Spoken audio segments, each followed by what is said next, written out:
absolute favorite liner is the tattoo liner. And what I love about it the most is the actual component, which took us a really long time. So when you look at like the precision of like the bristles themselves, there's over 360 bristles in this, believe it or not. So like you can get as thin as you want, and you can also build on that and make it thicker if you want, however much you want. And usually I like to just start like, if I look in the mirror and I see like where my pupil is, that's kind of my starting point, because a lot of people have the misconception that you have to start in here. And I think that's really intimidating, you know? So usually what I do is like, oh, I know, look, I have a tattoo which is perfect for this. So like, if this is my pupil, why have I never done this? Just use my tattoo. So this is the pupil, like the center of the pupil. I usually start around here and build it out, knowing that later on I can add to it. This is, this right here is like, you know, where your lids meet. I usually like to follow like the natural angle on this eye, like the natural would be going in this direction. So then what I do is I just flick it. I just go bloop, and that's the beginning of that angle. And then I just meet the two. And then like a coloring book, you can just fill it in.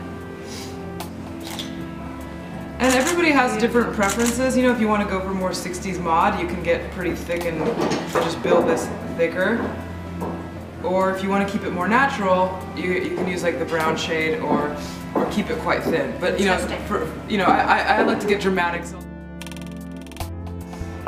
what I'll usually do is I'll put the dark on first. So the dark is basically to give you a base to start you off. Yeah. And that goes all the way over. Yeah, I don't worry about making it totally smooth, because we're gonna layer it anyway.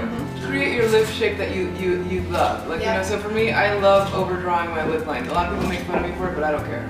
I'm like, basically, if you think about highlighting and contouring. Highlighting, when you want to highlight something, you're gonna highlight something that you absolutely love. Like, you know, so if you love like more dimension at the on your bottom lip, we're gonna focus on the center part. So that's gonna bring it forward more. So what I do is I'll just take a little bit of product and I just dab it. So the center part of the lip is going to be the lighter area, yeah. And the outer edge is the darker. And so it'll naturally already start bringing dimension to it. And a good tip then is just to go over the edge of your natural lip line if you want that. Yeah, you know, exactly. And then some people like to do the same to the upper lip. I try to maybe just bring it from the bottom out and not all the way to the top, so that you still have a little bit of depth at the top. And so I just put a little bit here. And that's it. I mean, it's pretty simple. I have super teeny tiny eyes, so this is something that like I'm so addicted to this palette. I'm wearing it right now. I always wear it every single day.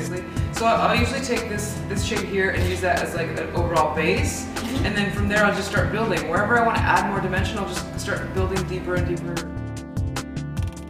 I love this palette. So I tend to stay in this world here because again, like even though like I have a pretty, I don't know how do you say, like a chubby face, you know, I definitely look like a puffy blowfish if I don't add just a little bit of dimension. So I tend to focus more just on defining a little bit of cheekbones on me, but I try to do it in a subtle way, because I think when it comes to contouring, and I don't know if you guys are as crazy about it as they are in the US. No. Yeah, that's good. Because the truth of the matter is, I think that the biggest mistake people make when it comes to contouring is that they contour when they just don't need to, you know? Like, just because it's a trend doesn't mean that it necessarily applies to you. Most people have like really great faces already. So I try to always tell people like, hey, like just because your favorite blogger is contouring their nose doesn't mean you need to. Like if I were to contour my teeny tiny nose, it would, I don't even know, it would be gone. Like the parts that you love, and you know, kind of soften the parts that you might not like as much. So yeah, for all skin tones. Yeah. So yeah, I feel really redundant telling you all this because you already know all this stuff, and I'm not professional by any means. That's cool. We have to share it. Yeah, exactly. Yeah.